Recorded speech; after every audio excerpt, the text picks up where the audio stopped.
Alhamdulillah Rabbil Alameen. As-salatu was-salamu ala ashrafil anbiya'i wal mursaleen. خاتم النبيين بالقاسم محمد وأهل بيته الطيبين الطاهرين المعصومين الذين أذهب الله عنهم الرجس وطهرهم تطهيرا. أما بعد فقد قال الله تبارك وتعالى وقوله الحق وهو أصدق القائلين. بسم الله الرحمن الرحيم. يوم ترى المؤمنين والمؤمنات يسعى نورهم بين أيديهم وبأيمانهم بشراكم اليوم جنات تجري من تحتها الأنهار خالدين فيها ذلك هو الفوز العظيم. صدق الله العلي العظيم. صلوات محمد والآل. Assalamu alaikum wa rahmatullahi wa barakatuhu. Continuing with the tafsir of Surah Hadid, we are reciting verse number 12, and inshallah if you have time we'll go ahead and do the tafsir of verse number 13. Verse number 12 says, the day you will see the faithful, men and women, with their light moving swiftly in front of them and on their right, and they are greeted with the words, there is good news for you today, gardens with streams running in them, to remain in them forever. That is the great success. So we see obviously in this ayah, if you remember the previous ayat, we were bombarded with the concept of infaq, and then it ended with the concept where Allah Himself is asking, who among you, man dalla yuqridullaha qardan hasana, who among you will loan Allah a beautiful loan? So we see that those ayat were talking about the infaq, and now after that, here it is actually referring towards mu'mineen and mu'minat, as to there's a glad tidings and good news to these mu'mineen, those who have done what Allah subhanahu wa ta'ala was asking them before. So that day, when you've been faithful, not from just the concept of tu'minun from iman, but also from the concept of tunfiqu, infaq. Two verses were mentioned in the previous ayat where Allah subhanahu wa ta'ala was sort of threatening and asking them in a challenging way. He was saying, Ma lakum la tu'minun, what is wrong with you? Why don't you bring iman? And same thing, Ma lakum alla tunfiqu, what is wrong with you? Why don't you give infaq? Both of these things, when they're combined, here Allah subhanahu wa ta'ala says, today, the day when you will see the faithful men and women with their light moving swiftly along with them, in front of them and on their right side, you will see that they will be greeted with these words. There's a good news for you today, gardens with the streams running within them. There you will remain in them forever, and this is indeed a great success. Points over here worth mentioning is that in verse 9 we read that prophets were sent to bring people out of darkness and call them towards light. Here it says those in this world who move from darkness towards light, or from ignorance towards light of knowledge, from polytheism towards tawheed, from believing in more than one God towards wahdaniyat of Allah, from discord towards unity, that nur will be with them in the hereafter, moving along them and guiding them as well. So this is the nur which is being referred to, the embodiment of their action, the embodiment of their faith, the embodiment of their iman. In the hereafter, mu'mineen will have their nur with them. Messages over here are as follows. These verses tell us that on the day of judgment, people will see one another and will be made aware of each other's deeds. If that was not the case, Allah subhanahu wa ta'ala would not be saying this. So on the day of judgment, today, He's Sattarul Uyub. You cannot see each other's deeds. You do not know what anyone has done. Over there, they will be made available. It will be available for anyone to look at it. And then He said there's no discrimination between men and women when it comes to God's rewards. A woman could excel as far as high as possible towards perfection to receive the most bounties of Allah subhanahu wa ta'ala. Same way, a man could do the same thing. So there's no discrimination between men and women when it comes to God's rewards. That's why they are equal in attaining spiritual perfection. He says, Yawma taral mu'mineen. He would have been fine. He would not have to add anything. He said, no, Yawma taral mu'minina wal mu'minat. Both of them are being mentioned separately. That is to tell that even in among the mu'mineen, men, they can excel to perfection. Mu'minat, women, they can also excel towards the perfection. Nur of Iman will be embodied in the hereafter and will guide mu'mineen towards paradise. Yas'a, نورهم بين أيديهم وبأيمانهم. News of receiving favors is a favor itself. Before you get the favor, and that news itself brings excitement to you. So when you hear that something is reaching you, is about to reach you, that makes you excited. That itself is a favor of Allah subhanahu wa ta'ala, a spiritual and a psychological one. Why? Psychologically, now you're prepared. Psychologically, now you're ready to receive that news. Bushrakumul yawm. That is why I'm saying there's a great reward for that news which is waiting for you. Real salvation will be visible in Qiyamah. ذَلِكَ هُوَ الْفَوْزُ الْعَظِيمُ. Now some terminologies over here, for example, yas'a, taken from the root sa'a, is in the meaning of moving fast, swiftly going across. Reflects on the fact that believers move swiftly from mahshar towards paradise to attain the real prosperity. So this journey of them, this nur, that guide will be with them, in front of them and on their right side, to guide them from mahshar towards paradise swiftly, as soon as possible. The two types of nur that are mentioned here, bayna aydihim wa bi'aymanihim. You might say, why there are two types? One is enough. If there's only one nur to guide us, that is enough. Why one in front? Why on our right hand side? It says, well, one could be for muqarrabeen and the other one could be for ashabul yameen. That is one explanation some people have given, some mufassirin. The muqarrabeen definitely has a higher status. So their nur will be ahead of them. And then ashabul yameen, because they're referred to as people of the right hand, because their amal, their book will be given to them in the right hand. That nur is on the right hand. It is referring towards ashabul yameen.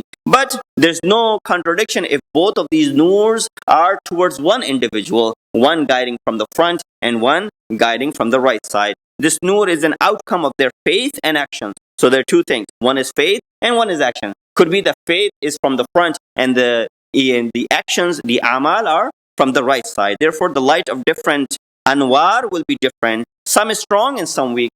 And that day you will also be able to witness the brightness or the weakness or the intensity of the nur and the weakness of the nur. Why? Depending on the level of people's iman, depending on the level of how much people have performed or how good of the actions, ayyukum ahsanu amala, how good of the actions that people have performed. The brighter one will be visible from far, far away. Whereas you look up the sky, you see the bigger stars. Why? They're more bright because you're able to see them because of their brightness, even though they might be so far away. But at the same time, you're unable to see certain stars because of their light. Same thing is over here. The brighter one will be visible from far away, whereas some might only have tip of their fingers lit. So not the whole wujud, but the tip of the fingers might be lit, so it'll be not that easy to see them. As it has come in a hadith mentioned in Tafsir Ali ibn Ibrahim, that yuqsimun nur or yaqsimun nur bain al-nas yawm al-qiyamah ala qadr imanihim. It says the nur will be divided between the people on the day of judgment according to their iman. So based on their iman, the level of their iman, the nur will be divided among them. This is where the angels will call upon them.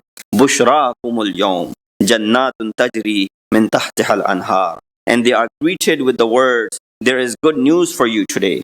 Gardens with streams running in them to remain in them forever. Although Prophet is being addressed over here, Prophet is being called upon over here, but everyone will be able to see this scene. Everyone will be able to witness this magnanimity, this scene of such altitude. This is there to Prophet to recognize and differentiate between who is mu'min and who is ghayr mu'min, who is mu'min of higher iman and who is mu'min of a lesser iman, with the brightness of the nur and sometimes the weakness of the nur. There are many possibilities for nur, but it is obvious that here it refers to the embodiment of the faith, as I said before, belief and the actions. Faith is the same nur of guidance which will appear in the form of brightness, whereas kufr is absolute darkness. It will appear in the form of darkness. So that day, these things will be differentiable. You will be able to distinguish between the two of them. This is why we read in Surah Tahrim, verse number 8, the following: Yawma la yukhzillahu an-nabiyya wal-ladhina amanu ma'ahu nuruhum yas'a bayna aydihim. On the day when Allah will not let down the Prophet and the faithful who are with him. Their light will move swiftly before them. On their right, they will say, O Lord, perfect the light that you have given to us. So here we see that Allah is saying, that day we will not let down Prophet and those who are with the Prophet. Now remember, when Prophet is calling you, telling him that let me write something for you that you will not be misguided afterwards. What do we hear the call? Hasbuna kitabullah. No, the book of Allah is enough for us. According to this ayat of Quran, it says, on that day when Allah will not let down Prophet and the faithful who are with him. So why are you leaving the path of the Prophet? Prophet is telling you to adhere to these two things. Inni tarikum fikum mustaqalain. One is kitab Allah, and second is the itrat, the Ahl Bayt that he is leaving behind. Salawat Muhammad wa ali Muhammad. Now there's more discussion under that, but we're trying to keep it very concise so we can go through all of the verses of Surah Hadid. Verse 13 says, Yawma yaqulu al-munafiquna wal-munafiqat. The previous ayah was referring towards mu'mineen and mu'minat. What did it start out by saying? It started out by saying, Yawma taral mu'minina wal-mu'minat. On that day, mu'mineen, faithful men and women will see. Here it starts out by saying what? Yawma yaqulu al-munafiqina wal-munafiqat. What will the munafiqun will be saying on that day? لِلَّذِينَ آمَنُوا انظُرُونَا نَقْتَبِسْ مِن نُورِكُمْ قِيلَ ارْجِعُوا وَرَاءَكُمْ فَالْتَمِسُوا نُورًا فَضُرِبَ بَيْنَهُمْ بِسُورٍ لَهُ بَابٌ بَاطِنُهُ فِيهِ الرَّحْمَةُ وَظَاهِرُهُ مِن قِبَلِهِ الْعَذَابُ. The day the hypocrites, men and women, over there it was the mu'mineen, men and women, who were being shown, look at your nur, follow this nur will be with you. Here on the day, hypocrites, men and women will say to the faithful, please wait, that we may glean something from your light, that we may get something from your light. In other words, they're trying to get the shafaat of these mu'mineen, that we might tag along with you as well. The place that you are headed, let us borrow some nur from you. The word over here, which says naqtabis, I will explain what the word naqtabis means, so that we can borrow, adopt some of your nur. So that please wait, so we may glean something from your light. They will be told, go back and search for your own light. Then there will be set up between them and a wall and a gate between the mu'mineen and those who are munafiqeen, with mercy within and punishment outside. So Allah will build a wall in between these and those, and there will be mercy of Allah filled within, and there will be the torment of Allah outside. Points over here we worth mentioning is unzuruna. The word unzuruna comes from the root nazara, noon, dha, and ra.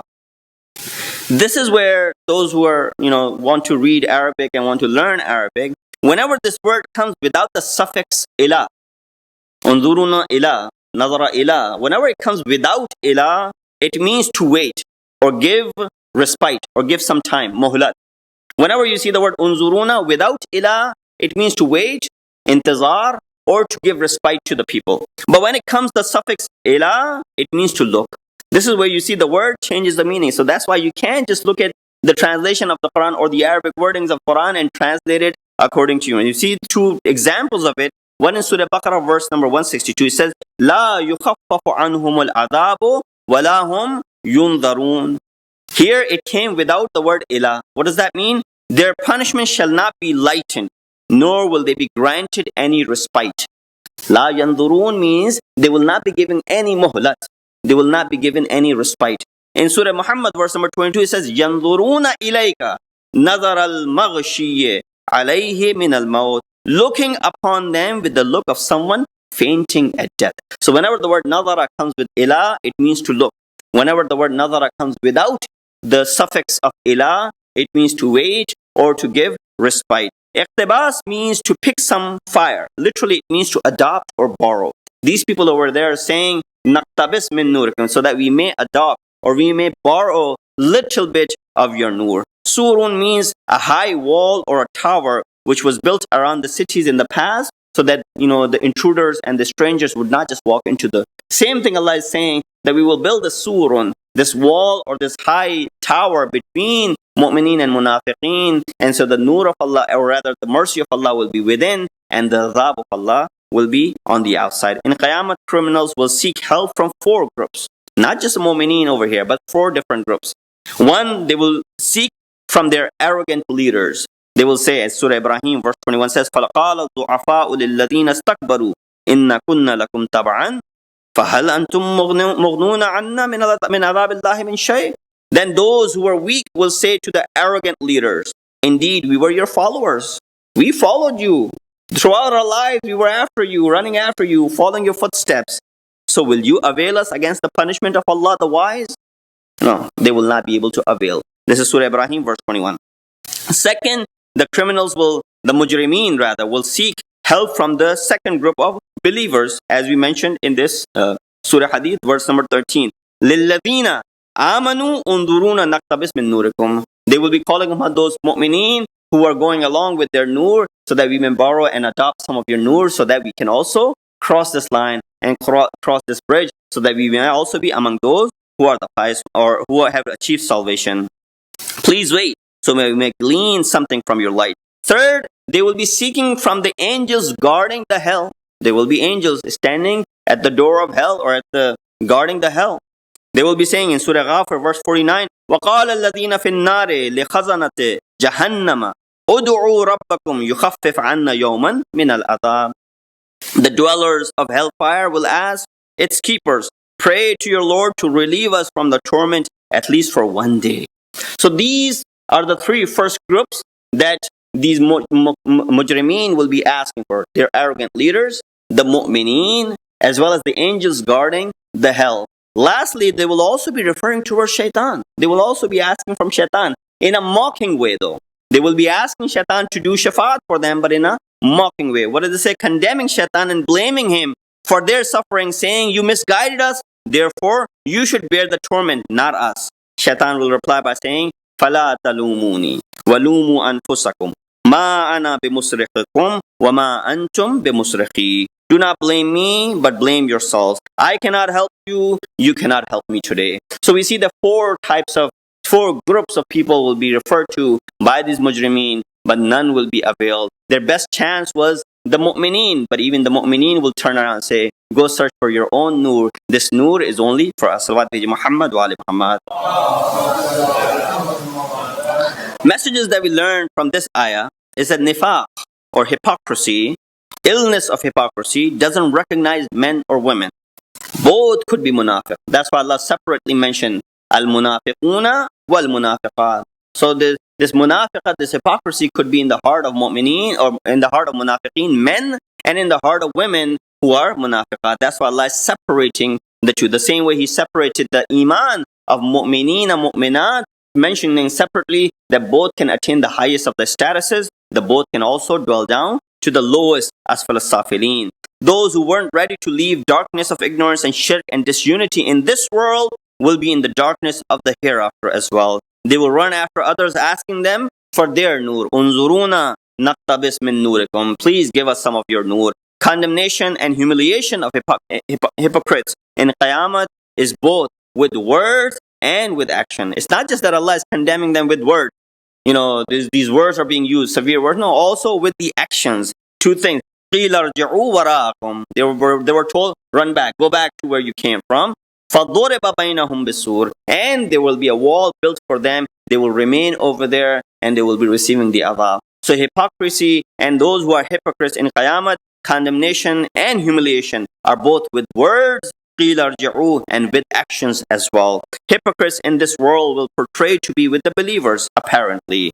But from inside, they are with the disbelievers. Even in Qiyamah, they will try to tag along with the believers. Why? Because they want to show that in this life, they're also with the believers. This is the biggest proof of those who are munafiqeen. That munafiq, even in the day of judgment, even in Qiyamah, wants to use the mu'min, wants to show himself that he is with the mu'min. The same way in this world, the munafiq wants to tag along with the mu'mineen. He will say, give me some assistance, but will go towards hell along with disbelievers. So initially they want to be with the mu'mineen, but at the end they are with the people of their own likes. Same way Quran says, yeah, you might want to get some naqtabis min nurikum, but you will not have any of that nur. You will end up being with your own people. Some faiths call Shias to be hypocrite as well, because we have the concept of taqiyya as part of our beliefs. So they go ahead and say, well, Shias do taqiyya as well. Shia, they're basically hypocrites. Why? Because they hide, the deen, and they hide their faith, and they hide what they believe in. So this is where, very quickly, in a minute or two, because I'm running out of my time, difference is very obvious and can be understood from the verses of Quran. We don't need to look towards the ahadith. From these verses from Quran and above verse that I recited, the concealing is not always hypocrisy. When you conceal something, it's not always that it is referring towards hypocrisy. Some are praised. Those people who actually hide, some of them are praised in Quran, like the believer from Ali Fir'aun. It says in Surah Ghafir 28, قَالَ وَقَالَ رَجُلٌ مُؤْمِنٌ مِنْ Ali Fir'aun. Allah did not say a rajul and any individual from Ali Fir'aun. No, He said a believing person from the people of the Pharaoh who concealed his faith and said, would you kill a man just because he says God is my Lord? He was defending Hazrat Musa over there. And this is where we see that Allah subhanahu wa ta'ala is praising this individual. Why? Because he was hiding his faith. So a believing person, munafiqat is when a person hides falsehood in the heart and portrays the truth. This is where you see the difference between hypocrisy and taqiyya. In hypocrisy, what are you doing? You're hiding the false, the batil inside, and you're saying what is truth from your tongue. Whereas in taqiyya, a person hides the truth inside the heart, but portrays what is false from the tongue. So they're totally opposite of one another. You cannot compare, and you cannot say taqiyya and this hypocrisy of the same way. Kind of like what Mu'min of Ali Fir'aun did. We will conclude with this mentioning over here. Inshallah, we will continue with the tafsir tomorrow, or actually we have Jashan as well. So we will ask Mu'mineen to be here on time so that we can start the program on time. Sallu ala Muhammad wa ala Muhammad.